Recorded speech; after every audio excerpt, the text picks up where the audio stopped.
China గురించి ఒక అభూత కల్పనలతో అద్భుతమైనటువంటి ప్రచారాన్ని మాత్రం బాగా చేస్తారు ఇక్కడ.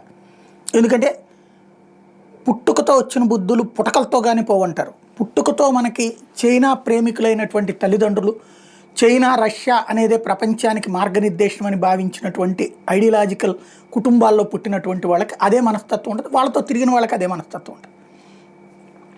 చైనా ఏ కమ్యూనిస్ట్ సిద్ధాంతం అది పక్కన పెట్టి పెట్టుబడిదారీ సిద్ధాంతాన్ని తీసుకుంటేనే కదా అక్కడ ప్రయోజనమైంది.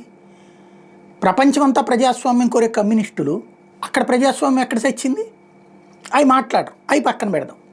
చైనా ఇప్పుడు అమెరికాని వణికిస్తోంది, భయపెడుతోంది, ఇలాంటివన్నీ పోచుకోలు కబుర్లు. ఇవాళ చైనా ఏమంటోంది? చర్చలకు మేము సిద్ధం, వాణిజ్య పోరాటం మంచిది కాదు, పారిశ్రామికవేత్తలు దెబ్బతింటారు, ఇబ్బంది పడతారు అని.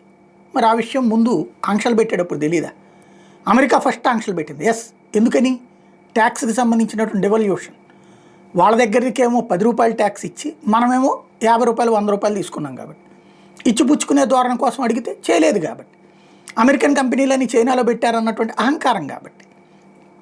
ఇప్పుడు ఆంక్షలు పెట్టాక 245% పెట్టాక ఇప్పుడు చర్చలకు సిద్ధమంటోంది.